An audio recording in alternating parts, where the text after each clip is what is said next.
Amateur Traveler is in its 20th year now, but can you imagine if I had people on the show who had never been to the destination, but had just read about it or seen a movie about it? That wouldn't make any sense at all, and you wouldn't listen. We all know how important it is to receive advice from people who know a destination to get the most authentic local experience. And a great option for experiencing this is Explore Worldwide and their authentic small group adventures, led by local tour leaders, perfect for solo travelers who want to meet like minded people with a desire for adventure. I'm often an independent traveler, but two of my last three trips were with small group tours because they organize everything and it's a lot easier. If you want to recreate the tour I did to Malta, they have a Malta and Gozo Discovery Tour. I'm intrigued by one of their tours called A Taste of Sicily. The company again is Explore Worldwide, and visit exploreworldwide.com to learn more. And thanks to Explore Worldwide for sponsoring this episode of Amateur Traveler. I got my bags packed, I'm on a roll. I'm heading out there and I'm ready to go. Looking real good in my passport photo. Amateur Traveler, episode 612. Today, the Amateur Traveler talks about beaches and lighthouses, Civil War and Revolutionary War history, pirates and U-boats, as we go to the Crystal Coast of North Carolina. Maybe not today. Welcome to the Amateur Traveler. I'm your host, Chris Christensen. With no further ado, let's talk about North Carolina. I'd like to welcome to the show Kit Parks from the Active Travel Adventures podcast at activetraveladventures.com, who's come to talk to us about the Crystal Coast of North Carolina. Kit, welcome to the show. Thanks, Chris. Happy to be here. And when Kit pitched me the Crystal Coast, I had no idea what she was talking about. Kit, where are we talking about? We're talking about south of the Outer Banks, which most people are familiar with, and north of Wilmington, North Carolina. So it's this little pocket of land that is just a beautiful little gem that is just now getting discovered. And you started to tell me in the first version of this recording that didn't work technically that there was a reason why we hadn't heard of it. I think it's because of the roads. It used to be, there's an interstate that goes down to Wilmington, so the Raleigh traffic would go to those beaches, and you've got the population density up north, so you get a lot of the Virginia people and the DC people going to the Outer Banks. Mm-hmm. And we're kind of in the middle and had basically a two-lane road to get here with lots of lights in little towns. But in the last decade, we now have expanded roads and bypasses for the most part. So it's a pretty easy shot now getting in from the capital city. And we also have a regional airport that's getting quite a bit more traffic as well. Excellent. And why should we go to the Crystal Coast? Not only is it a beautiful beach and probably one of the prettiest beaches I've ever been to, but we also have a lot of little charming fishing villages and hamlets that are nice to explore and a very deep history. This area was very important back from the Revolutionary War times all the way through World War II. The history buffs will go nuts in this area. Well, and you know that that's always a good way to pitch me. With what should we do if we had a week in the Crystal Coast? I would start first, whether you fly into Raleigh RDU Airport or into the regional airport in New Bern, either bookend your trip in New Bern, which is not technically part of the Crystal Coast, but you have to go through it anyway. And it was the former colonial city of North Carolina. The capital of the colony? Of the colony, yes. Okay. It's a cute little town built right where the Neuse River, which is a large navigable river, and the Trent Rivers meet. So it's very scenic as well. And the downtown is charming, historic, back from Revolutionary War days. The Governor's Palace, Tryon Palace, is a beautiful, and this is now rebuilt because it got burnt down. But this beautiful palace, and they called it a palace because it was so expensive to build at the time, as governors don't normally have a palace. And it's a nice place to explore and get a feel for the history of North Carolina because there's so much going on there. And you talk about history and the Governor's Palace burning down. Accidentally burnt down or someone burnt it down? About a third of the whole city burned down. And after the fire burned down the palace, a woman located one of the sets of the blueprints. There's 3 sets available, and she found one in New York, and they rebuilt the palace. And so it's a beautiful recreation, and of course it's filled with antiques and live demonstrations and beautiful grounds too. beautiful gardens that, particularly in the fall during the Mum Festival season around here, are spectacular. Excellent. Anything else we're going to do in New Bern as long as we're there? If you stop by the nice visitor center, which is down on by the waterfront, they've got several different walking tours that are nice. You can do an historic homes tour. There's an African American heritage tour. And I should point out, too, that New Bern had the largest free Black population in North Carolina's history in this area.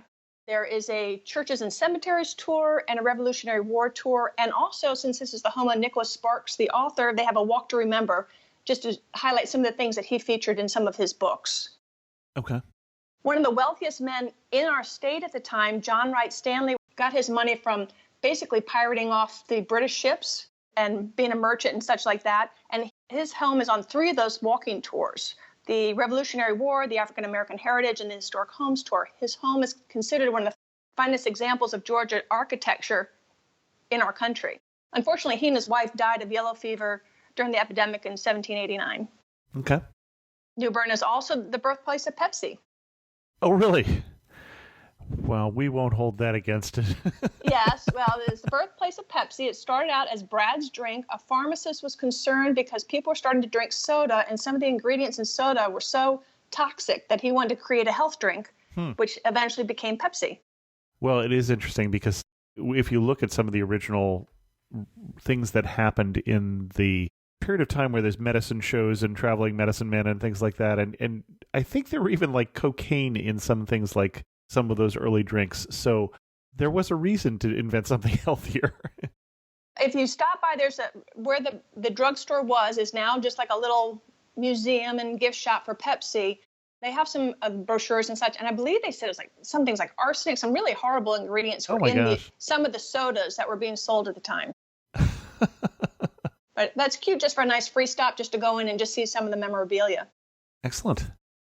So from New Bern, you're going to head down, you're going to start heading towards the coast. And on the way there, you're going to be passing by where the Battle of New Bern occurred. It's halfway between New Bern and a little town called Havelock. And this is where General Burnside landed with 60 ships and 15,000 troops and eventually took over and occupied our whole region. And there's a cute story, too. So we're in the Civil War, just for those people who... We are in the Civil War in this, because I got a lot of different wars going on in this area. So General Burnside and his troops commandeered and took over most of the homes. And there's this one home in New Bern where 3 ladies lived, 3 sisters. And their father, as he was getting older, was a little bit worried about them because they didn't seem to want to get married. And so he built a house for them with 3 floors, so they'd each have their own floor. And during the occupation, a soldier came up under orders of his officer to tell the ladies that they had to leave. They wanted to make a hospital out of their house. And the lady's like, this is our home. We'll let you use 1 floor and we'll move to the top 2 floors.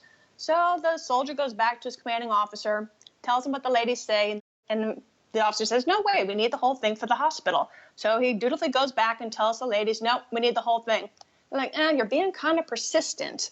We'll give you the bottom 2 floors and we'll live on the top floor. So he goes back to his CO and says, they really are not going to leave. You're not going to make these sweet little old ladies leave their house, will you? So the officer says, okay, fine. So during the rest of the occupation, they were there for the rest of the war, the 3 sisters lived on that top floor, never leaving and going through the house to leave. And friends would have buckets that would go up to that 3rd floor. They would take their chamber pots down, the food, give them food and water and everything they needed because they did not want to sully their very presence by going through and being around the Union soldiers. And if you find or look through some of the journals of both sides of the war, these ladies are referred to, the journals of the people that were around there. And they're called the Spinster Sisters in the Confederate journals, but the respect that the Union soldiers had for these ladies, they referred to them generally in some terms such as 3 mature women without a mind to marry. So they gave them a lot of respect. Would you like to hear another interesting story about the Revolutionary War? Absolutely. Across from the Visitor Center is Union Park, and this is where the 2 rivers meet. And during the Revolutionary War, one of the patriots was trying to escape the British soldiers, and he was spotted trying to shuttle out on a ferry. And the wife of the patriot begged the general, please, please, please don't kill my husband. But the general said, nope, no way, asked for a rifle and used the wife's shoulder to level the rifle. And so in front of this man's wife and children, he shot and killed this patriot. And in front of that son, who then became a Supreme Court judge and also was a major proponent to abolish slavery. Interesting. Okay. Anything else we're going to see in New Bern? Well, you can take the ghost tour of New Bern in the evening. There's the Fireman Museum that shows a lot of the old fire trucks, particularly some of those from that big fire in 1922. And there's the New Bern Academy Museum, which is like a Civil War hospital. Okay. On the way down to Havelock, you'll see where that battle was. Also, as you drive to Havelock, you're going to notice a lot of the pine forest on both sides. This is a big pine area. And the pine were very important back in the days when this is the wooden shipbuilding. So big and all of that kind of thing, which of course collapsed with the war. And so the Havelock area, instead of building ships and the war we're in there is the Civil War. Yes, and that war is the Civil War. Our whole economy collapsed after the Civil War. Yep. And so everything went way down. So instead of building ships and manufacturing turpentine, tar, and pitch, they turned to moonshine. And the moonshine from our area was famous up and down the East Coast, and that kept them going until they started building the Marine Corps Air Station in Havelock, which was built in anticipation of World War II. In fact, they started that base about 17 days before Pearl Harbor, and of course, after the bombing, it was full steam ahead to build the base. So if you're interested in fighter pilots at the Visitor Center, they do have a little display that's right off the highway. Otherwise, you just carry on back and head on down to Moorhead. Okay. Let's take a break here and hear from our sponsor. This episode of Amateur Traveler is sponsored by World Nomads, the global travel, lifestyle, and insurance brand for independent travelers. You've all heard my manifesto. If you haven't, it's on the About page of the show's website, and I urge you to read it. The short of it is that travel is better if you observe, appreciate, connect, and if possible, contribute to the local community. These are the same principles that World Nomads talks about in their own podcast, How to Learn a New Skill, Connect with Locals, Travel Responsibly, and Give Back. They're unashamedly an adventure travel company, so some of the destinations they discuss may surprise you, but also delight you. They've talked about taking a traditional fishing boat around the outer islands of the Philippines, but also looked at Berlin through the eyes of a traveler who has put down roots there. The World Nomads podcast, you can find it on iTunes, Google Play, Stitcher, iHeartRadio, and Spotify, or go to worldnomads.com/podcasts. But make sure you come back to Amateur Traveler. And then there's 3 areas to explore in this area, and I would suggest using as a base Beaufort, although they're all nice and they all have their different personalities and appeal. I like Beaufort simply because it's such a quirky, cool little town. In fact, it was named the coolest small town in America by Budget Traveler magazine, and Travel and Leisure called it in the top 20 small towns of America. Okay. So when I was a kid, it was a rundown, shabby little fishing village that used to have a bunch of fish factories for Menhaden. In fact, my grandfather had the first fish factory down there. But the Menhaden went south and the factories closed and it started decaying. But some far-sighted residents back in the 70s decided, hey, we've got a lot going on here. It's beautiful. They have a beautiful downtown. There's over 300 homes that are over 100 years old, and many, many from the 1700s and 1800s. And over the last few decades, it's had a renaissance. So now it's a very chic place to live. It's very quirky. My sister, who's a writer, calls it Mayberry with a twist, and she totally nailed it because it's a cool, fun little town to go to. So I would suggest basing yourself in Beaufort.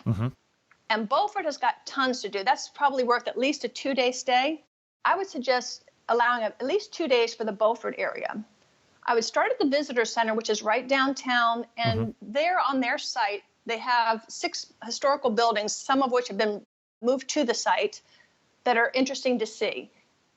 There's an old jail that was moved from the courthouse a couple blocks away. Unfortunately, the guy that moved it went bankrupt moving this jail because it was so heavy that it took up all of his funds and he went under. But that's kind of cool.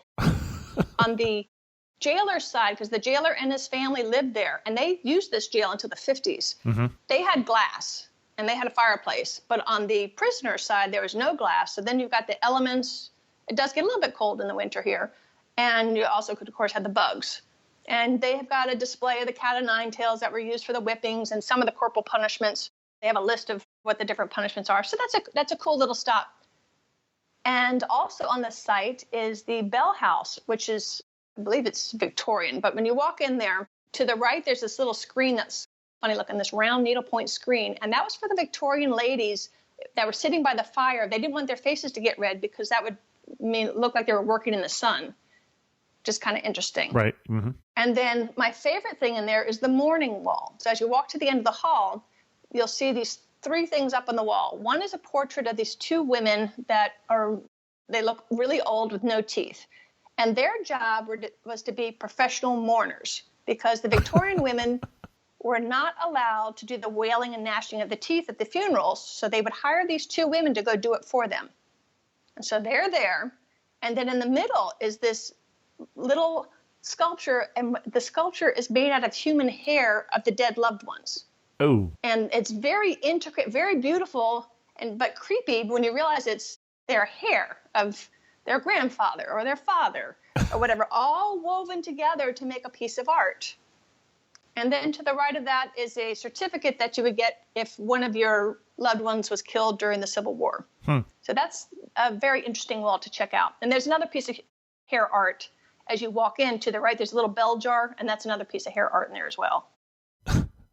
I've never heard of such a thing. You're going to have to come visit me, and I'll go show it to you. It's rather cool. Yes. And then one of the other buildings, they're in the midst of redoing that right now with all the faux paintings. That's quite good. They've done a good chunk of it so you can see what it looked like before and what the renovation's looking like. Mm-hmm. And also the oldest standing wooden courthouse in our state. And when you say faux paintings, so... It looks, some's like marble, some's like moldings. Yep. Painted onto like wainscot kind of thing. Okay.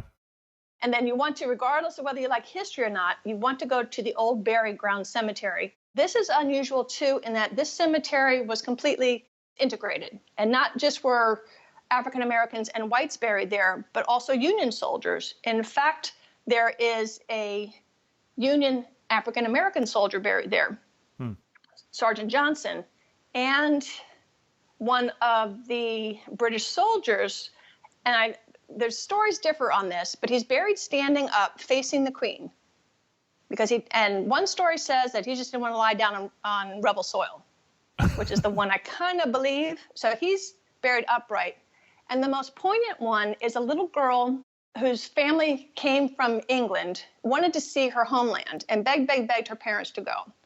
And finally, the mother relented, and the father took the daughter to see England, and unfortunately, she died on the way back. The father had promised that he would bring the daughter home. Unfortunately, it wasn't safely, but usually when you die at sea, they buried you at sea because There's no embalming and there's nothing they could do, but he wanted to keep his promise, so he stopped her in a rum keg and brought her home. And so she's buried in that cemetery in the rum keg, and to this day, and this is hundreds of years ago, people still leave tokens and stuffed animals and flowers for this little girl. Yeah, I was betting on the rum keg. That's Admiral Nelson coming back from the Battle of Trafalgar. That was how they brought him back as well. Ah, okay. Although, so that was not... The story goes they didn't necessarily bring back all of the rum, that just having a body in there didn't necessarily dissuade people from drinking the rum. So I don't know if that part of the story is true or not. But now I see there's also a maritime museum in Beaufort. Yes, and that's really exciting. Just yesterday, well, this is a big area for Blackbeard. Blackbeard's ship crashed off the coast, actually 300 years ago this year. So this is the year of Blackbeard. And at the Maritime Museum yesterday, they just opened up a brand new expanded exhibit of Blackbeard because now, since they found the ship in 1996, they've been able to get some of the relics from the ship. So that's really interesting to see. And our whole coastline is called the Graveyard of the Sea because it's so treacherous. And there's dozens upon dozens, if not hundreds, of shipwrecks out there.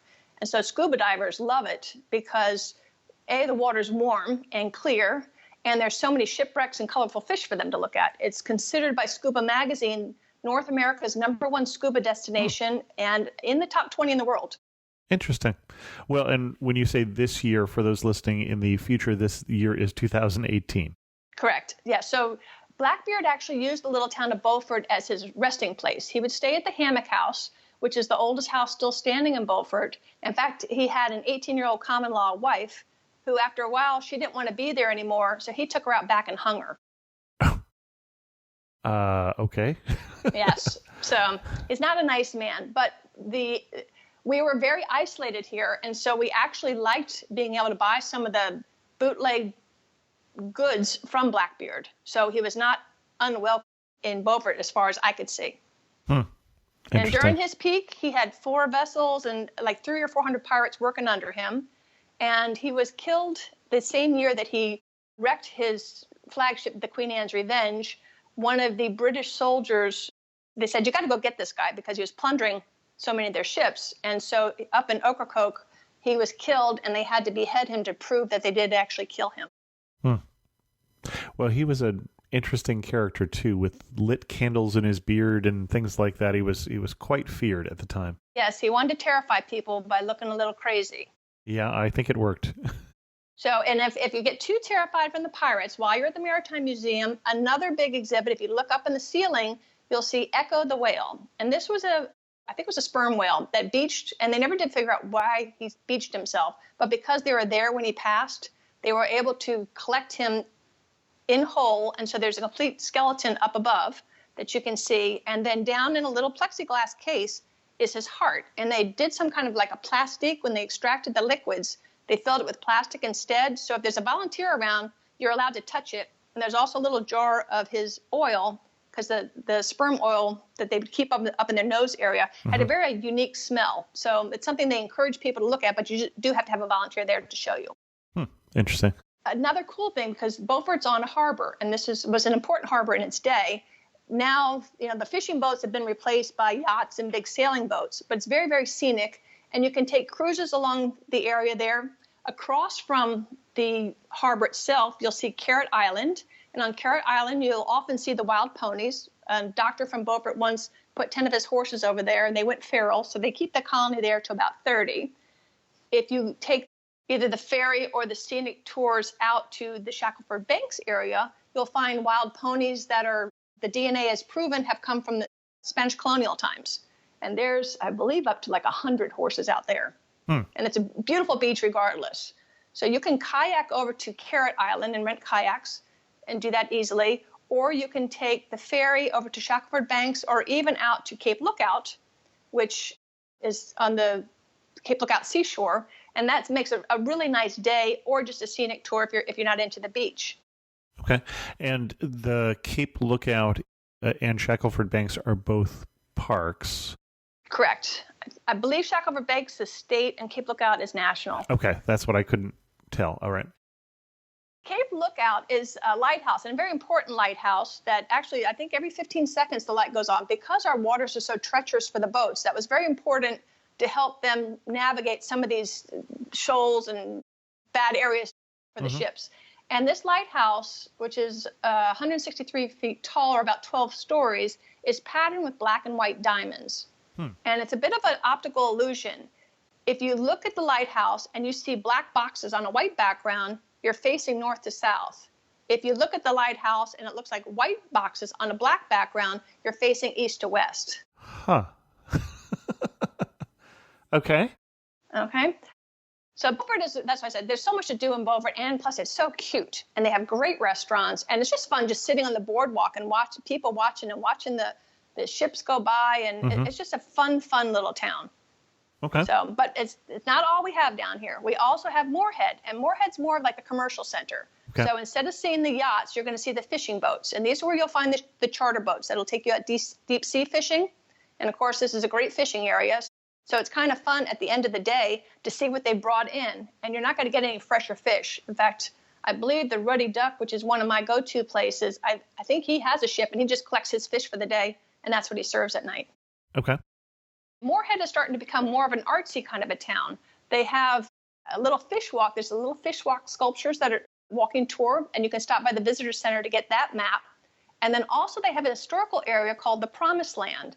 And the Promised Land started when one of the outside islands, we've got lots of little islands out there, right, was once developed by the fishermen. But after one hurricane too many, they said, we've had it. And so they moved their homes either by barge or disassembling over to this little 4 or 5 block area. And so that's called the Promised Land, where they rebuilt and restarted their lives over in Moorhead. There is also like a 2.5 mile free walking tour. You can pick up the map at the visitor center as well. Okay. So also while you're in Moorhead, stop in to the dive shop and you will see some of the replicas that they found on the U-boat that they sunk before they stopped scuba divers from taking souvenirs. So some of those are in the Olympus dive shop in town, which is cool. It's also a great place if you want to go scuba diving. They can take you out there and even teach you if you have time for a 4-day class.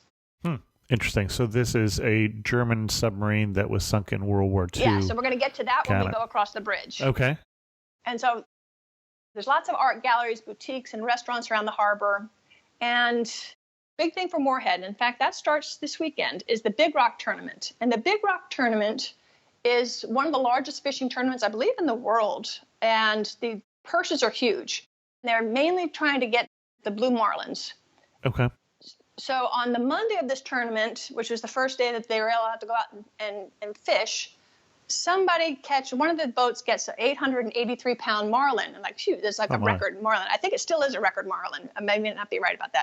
So because they were the first ones to catch it, they won over $300,000 just for catching it.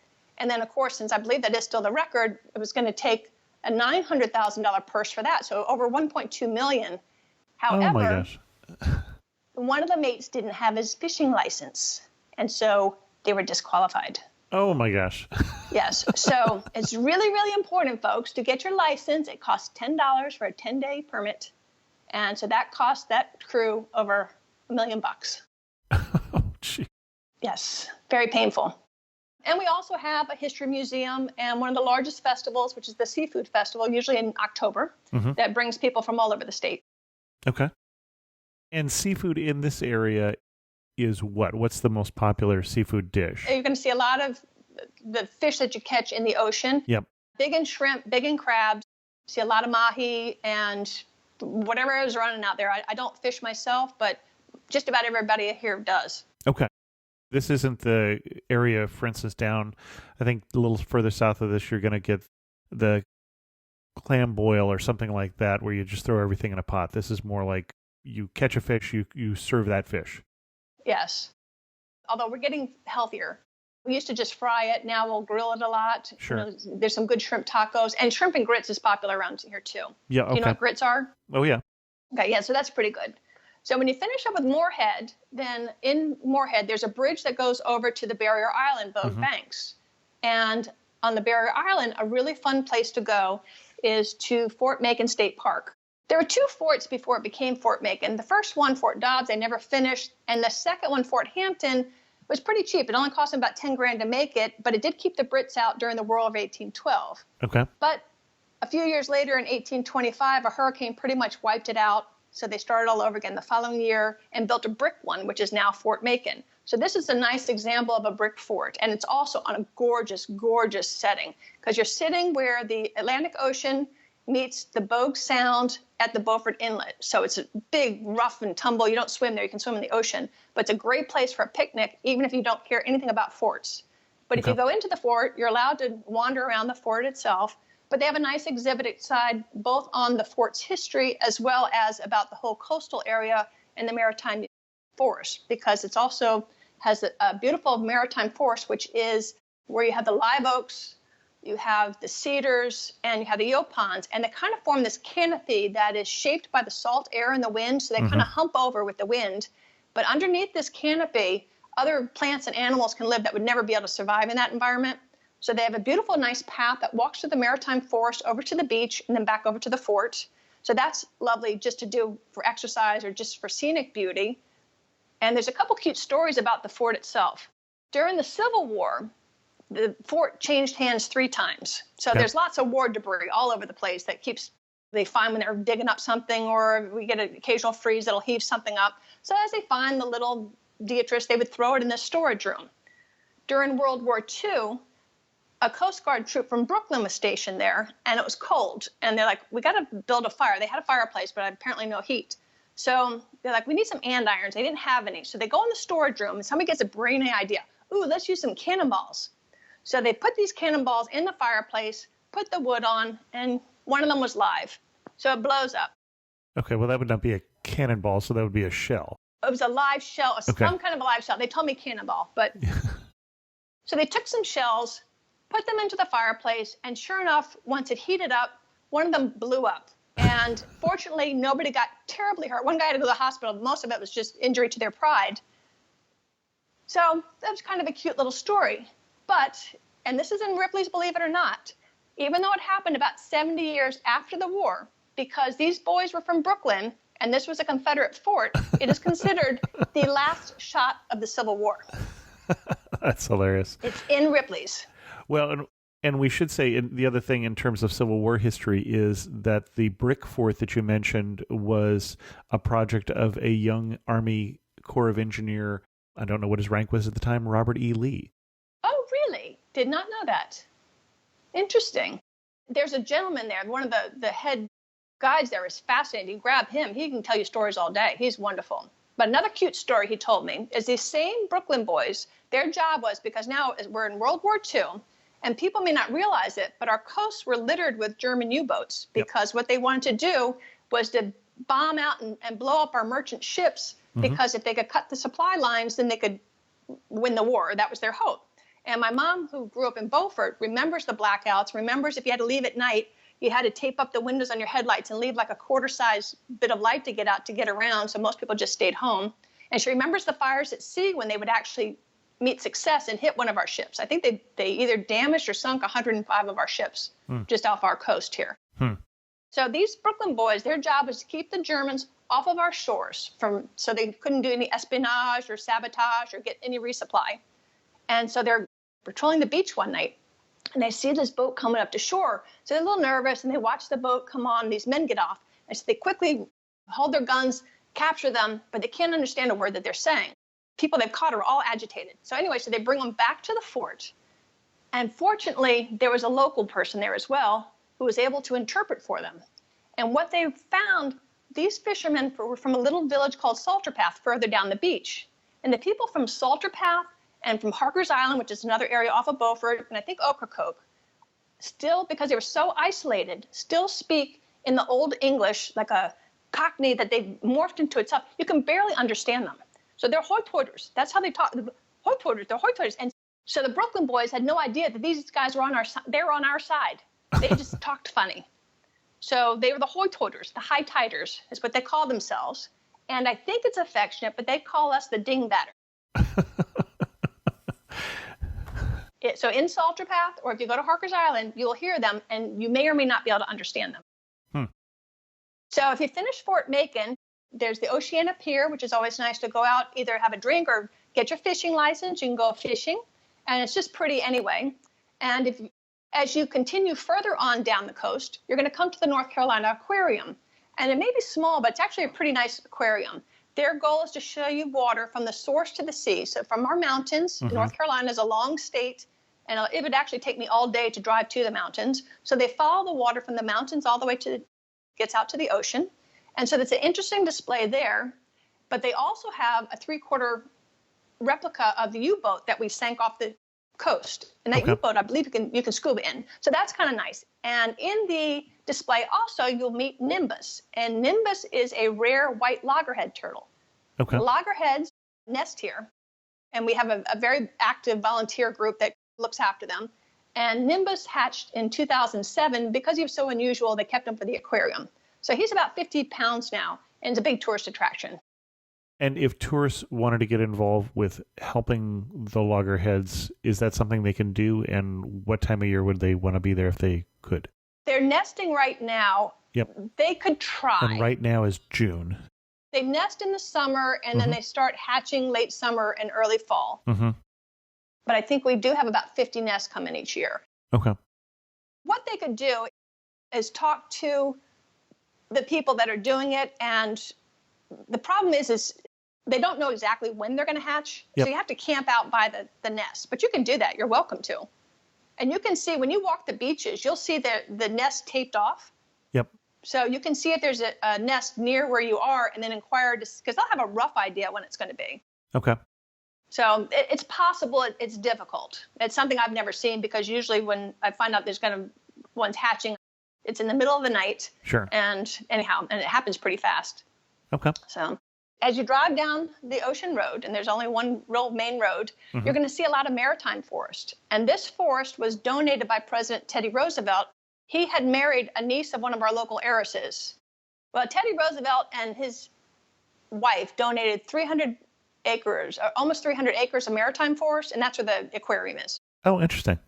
Huh. They've sold off some of it, so it's not all pristine anymore. But it is still a nice example of the maritime forest. Okay. As you continue on, it's about 20 miles from point to point, from Fort Macon to the end. You come to Emerald Isle, which is my personal favorite beach. It's just beautiful. If you're a good walker, if you park in the last public parking lot and walk all the way to the point, it's probably one of the prettiest places I've ever seen. And in fact, that's where they're going to put my ashes when I die. Okay. It's just beautiful. It's where the White Oak River comes and meets the ocean, and it's a beautiful, beautiful sight. If you happen to be there between Labor Day and Memorial Day and have four-wheel drive, you can buy a permit to drive out there. Okay. But anyway, it's a beautiful spot, and it's just a lovely place to walk. And our beaches they're all pretty, but the Emerald Isle beaches, I think, are the prettiest. And for walking, you just want to make sure they're at low tide. Okay. And we're on a little tiny strip of island. I mean, this we're is on an a skinny island spit, yeah. that is a barrier island. And so it's, 20 miles long, maybe a little less than that? It's 21 miles, I think, point to point. Okay. And depending on, certain places are skinnier than others, but a lot of places it might go 2 or 3 rows of homes towards the ocean and a few more heading towards the sound. Yeah. And then some places it's skinnier than that. Okay. It is virtually all completely developed now. It wasn't when I was in college. But the nice thing, too, is it's almost all single-family homes, many of which are available for vacation rental, so it's not all these skyscraping condos. It's very nice in that respect. Well, and I'm guessing that especially this particular island is not the best place to go in hurricane season. When should we come to the Crystal Coast? Well, I might have to have a little disagreement with you there. Oh, so, no. I mean, the most popular time is the summer. That's when we have the most tourists. Sure. Yeah. My personal favorite time is the fall because it's not as crowded. Okay. The prices are down, the temperatures are down, but you do run the risk of hurricanes. Hurricane season runs from the middle of summer until the middle of fall. Okay. It mostly concentrates in September and October, even though we've had some in the summer. Although you're further north, so you don't get as many, I'm guessing, as some of the places further south of you. What I think happens, Chris, is that they go in cycles. Yep. And I think I even read once it's like 30-year cycles. Between 95 and 99, we got hammered. Several a summer. It was obnoxious. Okay. And then it's been relatively quiet since. We had a little mild one last year, but it's not a big deal. It's probably a big deal to a tourist. You don't want to be here during a hurricane. Mm-hmm. But if you have insurance on that, you would get your money back on your house rental. Got it. Okay. So, and hotels, you just cancel, I guess. So it's a beautiful time of year. I would say year round it's nice. January, February can get a little cold and windy. Okay. And in your definition of cold is what? Cold is we'll dip to freezing at night and it'll be in 40s and 50s during the day. Yeah. Yeah, for people further north of you, that may not be a definition of cold. Yes, and Canadians will think it's summer, so it's lovely. Is there a particular day of the year that you think that you ought to be on the Crystal Coast? You've mentioned some festivals, for instance, but is there one particular? Big days would be the Seafood Festival. We have a lot of festivals. The Beaufort's got a really nice music festival. It's small but lively. In fact, there's a lot of live music in Beaufort altogether. Okay. It's not in the tourist season, but a really special time is when they do the Candlelight Homes tour in Beaufort, because you're going through the historic homes and they're all decorated for Christmas. It's just beautiful. And we do that by candlelight because that seems like a good idea. Well, what the people will do is have their homes decorated with a lot of candles, which seems kind of dangerous for some of these old wooden homes. But thus far, I don't think anybody's burned down. Okay. Interesting. But that's a very pretty time of year. And that's December? That's usually in December. Okay. I would bookmark the Crystal Coast Visitor Center, and they'll keep you up to date on what's going on, because there's usually something going on most of the year outside of January, February. March is a little dead as far as extra events, but the rest of the time something's often going on. And are there other places you wanted to cover? I would say Swansboro, if you have time. Mhm. As you leave Emerald Isle, there's another bridge there. So you can go from Emerald to Swansboro. Yep. Or you can go directly from Moorhead. And this is just a cute little fishing hamlet that's nice for a half a day. If you want to get up early, breakfast at Yana's at the Ye Old Drugstore is quite popular. Okay. But if not, it's a nice little walk, a nice historic area. They have a park on the other side of the highway, and I do use the tunnel that goes under the highway rather than crossing that busy street. Yep. And that's nice for a picnic and to look out over the White Oak River, which is just quite beautiful. And have lunch. If you're in town during the Mullet Festival, go to that. That's usually in October. October is a big festival time around here because Okay. the weather's so pretty. Sure, yeah. Any particular places you would recommend to stay in the area? If you're in New Bern, I would suggest staying at the bed and breakfast called Benjamin Ellis. Okay. In Moorhead, I would recommend the Basque, which is right downtown. And so it's overlooking the water and you can walk to everything. And that's Basque as in the people, or Basque as in Basque in the sun? As in Basque in the Sun, B-A-S-K. Just coincidentally, the episode before this was about the Basque region Oh, of Spain. interesting. So. Okay. But the other one. And in Beaufort, the Inn on Turner Street is a bed and breakfast, or the Inlet Inn, which is right on the water. Yep.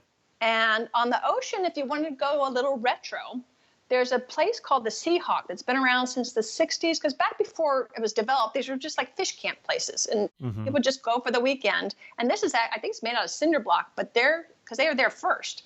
Their view and their spot is just spectacular. And I just went in the room last week. They're clean, they're comfortable, but certainly nothing fancy. Mhm. But if you want to see how we used to do it, that's great. Otherwise, you can go to the Islander Inn in Emerald Isle. There's the Carib Inn, or there's gobs and gobs of vacation rentals, single family homes and duplexes, Mhm. Airbnb. And for all the places, there's gobs at Airbnb. And we have your standard hotels as well. Okay, excellent. And then you mentioned a couple of your favorite restaurants. You mentioned one in Swansboro, and I think you mentioned one in Beaufort. Any other ones you want to give a nod to? Yeah, I would say in New Bern, Morgan's Tavern and Prohibition would be on definitely dues. Okay. In Moorhead, we've got a lot of good ones in Moorhead. If you want something that's cheap and good, Banks Grill is nice. Okay, cheap and good is you're singing my song. Yes, it's everything in there is tasty. It's in a little shopping center, so it's not in the most aesthetic place, but the food's always good. Okay. The bistro is good, and it's not right in the heart of things. That's up by the Hampton Inn, but I've never had a bad meal there. That's fine dining. Circa 81 is great for lunch or dinner. Parrots is fabulous. In Beaufort Parrots Grocery. as in what we have As with in our the parrots. bird? Okay. Yes. In Beaufort Grocery, don't let the name fool you. Everything in there is delicious. Aqua for tapas.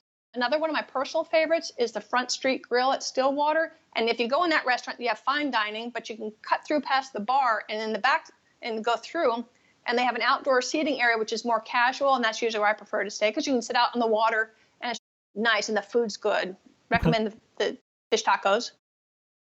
We're eating a lot of fish as we're here, or at least people who like fish are eating a lot of fish. Is there one particular dish, though, that is quintessential to the Crystal Coast?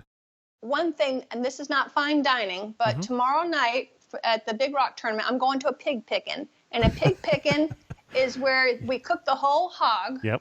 And then they chop it up. And in our part of the world, we use a vinegar-based sauce. Yep. That's spiced up, and it's just delicious. Usually it's served with coleslaw and hush puppies. So that, if you have an opportunity to do a real pig picking, go to that. Otherwise, we have a couple of barbecue places in town that are pretty good. And I'm not sure that everybody knows what hush puppies are. So Hush puppy is a cornbread that is chopped into little fingers that is deep fried. So it's really nutritious. Yep. Particularly when you add the butter. Or sometimes people put ketchup on it. Ketchup on it. Yes. That's how I grew up with ketchup. Okay. Most people use butter. Sweet iced tea, that's pretty much all in the South. Yep. And I mentioned the Yeah, the if shrimp you and get grits. an iced tea, Yeah. it's assumed it's a sweet iced tea. So Unless if you specify otherwise. Unless you specify Correct. otherwise. Yep. Right. You might want to try the shrimp and grits or a shrimp burger. Shrimp burger. Shrimp burger is fried shrimp on a hamburger bun. Okay. Sometimes I'll put coleslaw on it. They're Okay. quite good. It's one of our local foods. Okay.